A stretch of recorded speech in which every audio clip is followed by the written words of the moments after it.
Okay, we are live. We're live, okay, are you ready to go, everybody? We are. Everybody's gonna hear, right? Everybody's here? Call the zoning board of appeals meeting in order. By way of introduction, I will briefly explain the purpose of the zoning board of appeals. The city has adopted a set of zoning ordinance if a property owner applicant wishes relief for a portion of the ordinance. State law provides for an avenue of appeals, hence named zoning board of appeals. The zoning board must find that 4 conditions exist in reviewing an application in order to grant the variance. If all 4 conditions are met, the board can grant approval for a variance from the ordinance. The 4 conditions that must be met are: 1, extraordinary or exceptional circumstances which apply to this parcel alone. 2, preservation of rights that a similar zone parcel would have. 3, no detriment to adjacent properties.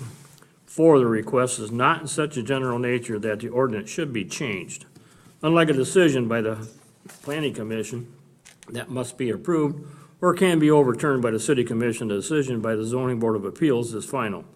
There is no review or opportunity for overturning by the city commission. The Zoning Enabling Act provides a section 606, appendix 3. An appeal from a decision of a zoning board of appeals shall be filed within 30 days after the zoning board of appeals issues its decision in writing, signed by the chairperson, if there is a chairperson, or signed by the members of the zoning board of appeals, if there is no chairperson, or within 21 days after the zoning board of appeals approves the minutes of its decision. The court may affirm, reverse, or modify the decision of the zoning board of appeals. The court may make other orders as justice requires.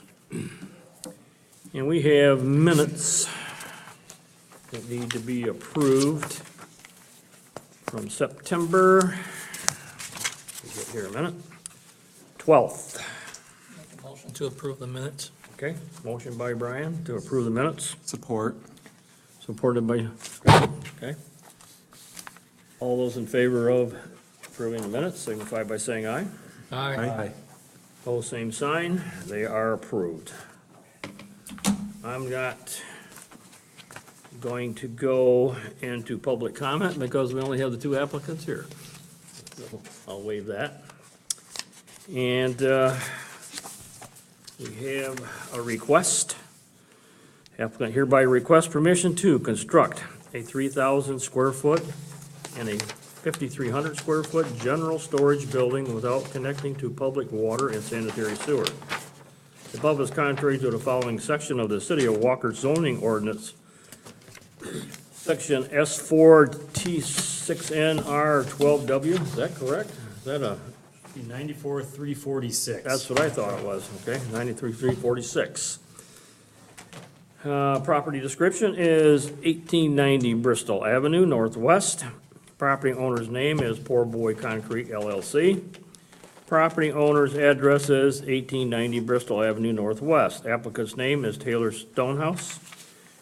Applicant's address is 991 Greenlee Street, Hudsonville. And everything is the same as the above. Zoning district is ML, light industrial. Use of proposed premises, office and warehouse. Use of proposed premises, office and warehouse.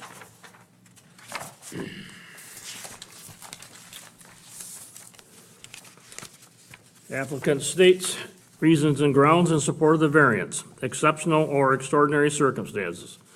The site contains areas in, in the 100-year floodplain and wetlands. The proposed buildings needs to be detached from the existing building due to these environmental impacts.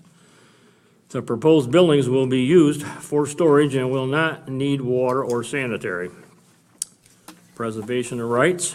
There have been instances of cold storage buildings being approved without public water and public sewer connections in the past in similar zoning. There has been a building code interpretation which precedes the zoning requirements. C, no detriment. The site already has safe drinking water and sanitary facilities. In the existing building, the proposed building will only be used as storage and will not require water and sanitary. D, not a general problem. This is not a general problem due to the existing buildings already having water and sanitary. And we have the outlay of the buildings. topography. Anything you'd like to add, Dan? I don't have much. We've seen similar requests this year.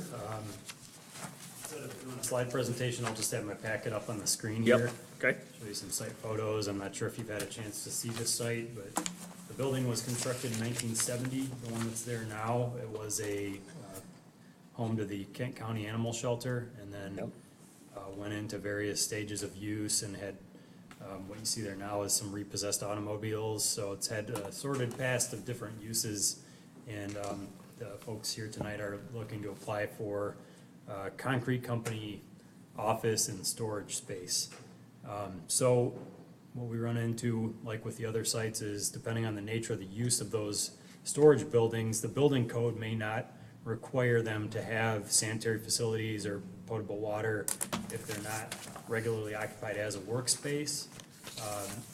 Except that there is another layer to this review that says, if there's any work on automobiles, you really need to have a mechanism to filter out the waste, to drain the waste, and to have oil water separator, and to have an extra floor drain that connects to a sanitary. So that's one thing I would encourage you to clear up.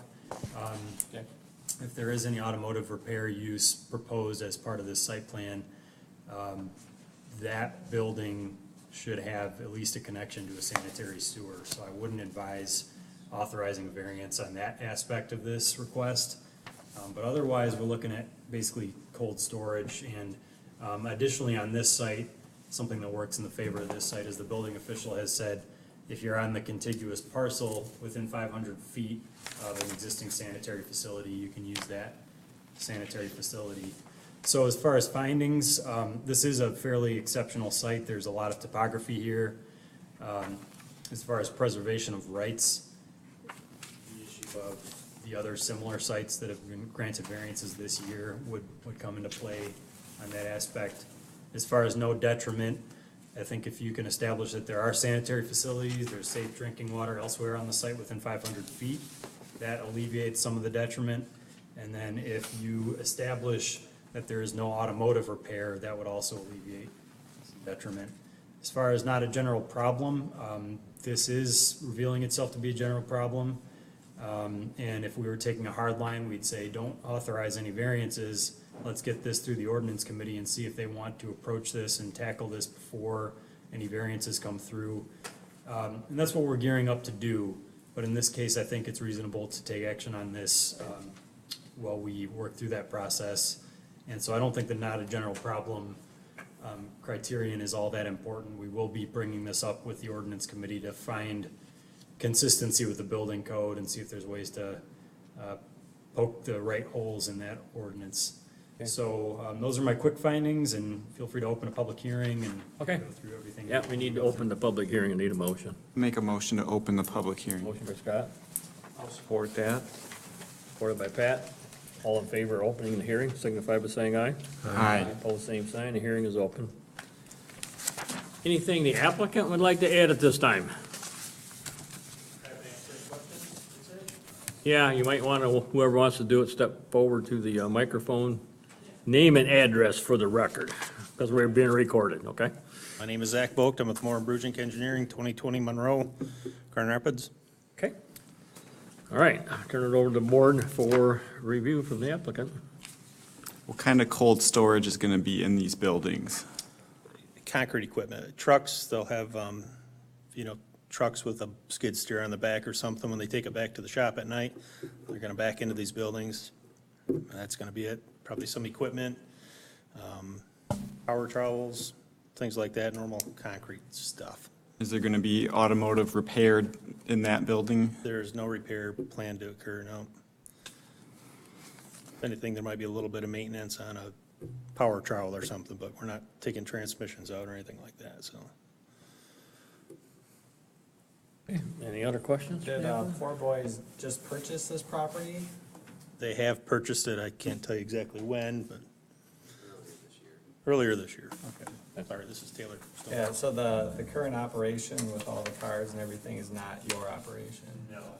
Nope, and that's being cleaned up. It's just taking a little longer than And I think I it's a think they'd car, like- is that a car, something to do with cars or repossession or something, I or think that was sales or the something like former that? owner, yeah. Okay. So you're gonna be the only occupant in that whole parcel of land, or there's others that are gonna be? No, it's all for the concrete. Okay, so everyone else will be gone. That, Everyone else will be gone, it'll just be yeah. the concrete company, okay. So it should clean the site up nicely. So when they do the concrete, do they have any material or anything on this property? As far as storage of, Material? Concrete and stuff? Yeah, making the batch? no, of no, Concrete? no, Okay. it's going to a site and Okay. waiting for the concrete truck, so. Will they be cleaning any cement mixers, that kind of equipment there, rinsing out the tanks? Speak for Taylor, I think they no. normally do that at the site and, you know, when there's water there and take it back to the shop clean. It's- Okay. Any other questions from the applicant? Hearing none, I'll have somebody entertain a motion to close the hearing. I'll make a motion to close the hearing. Okay, motion by Brian to close the hearing. Support. All in favor of closing the hearing, signify by saying aye. Aye. Opposed, same sign. It is closed. Okay, are we got any more questions from the applicant? Are we ready to start the motion?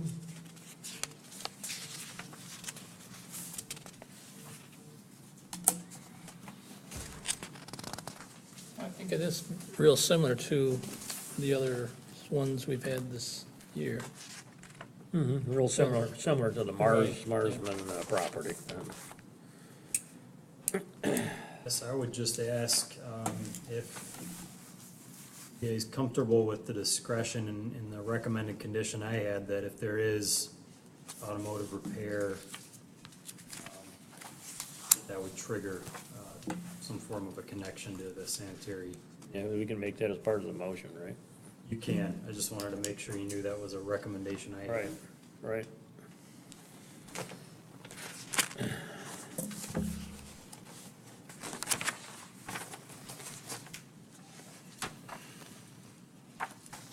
Anybody care to articulate a motion?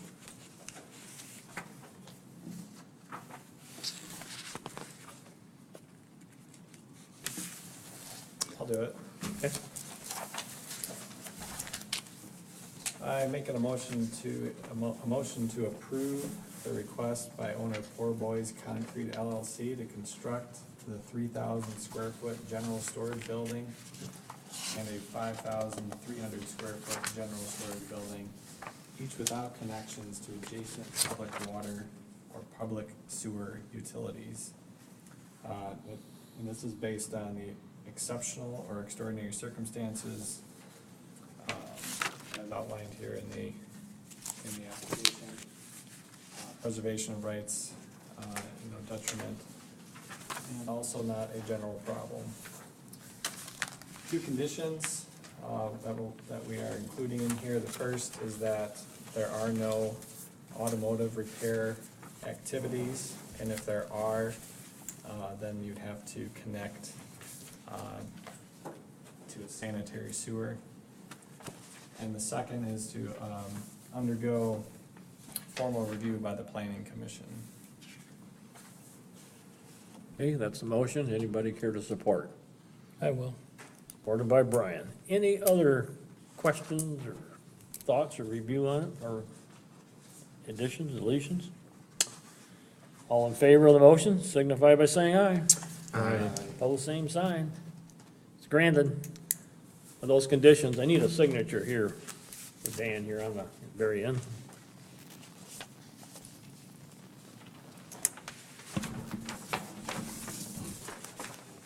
Yes. You just sign there with his applicant.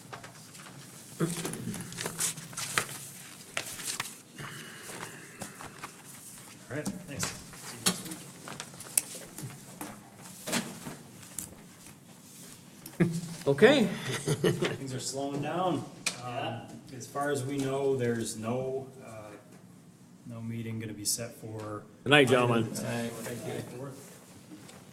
Here, 10th or the 24th of October.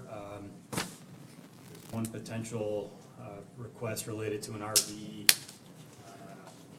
constrained lot that may be coming forth later in the fall, but we may actually go ahead and switch out one of your regular meetings for a special planning commission sub-area plan, master planning meeting, if things are as slow as they seem to be right now for ZBA. So Okay. if you're interested in any of that, I'll be glad to invite you to those meetings as well. If you're interested in any planning-related items, next week, we are gonna look at this site plan with the planning commission.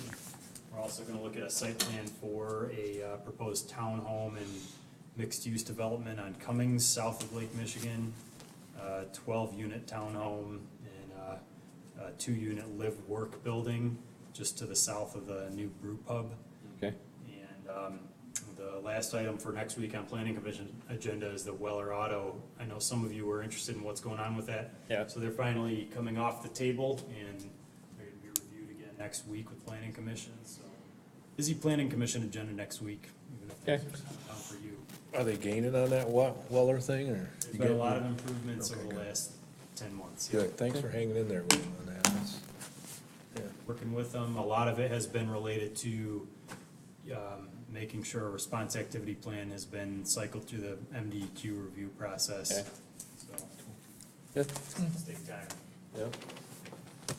Okay, Okay, great. record-breaking 16-minute YouTube video. All right. We're live. Need a motion to adjourn. I'll make that motion to adjourn. Motion by Randy, supported by Pat. All in favor of adjourning, signify by saying aye. Aye. We are adjourned.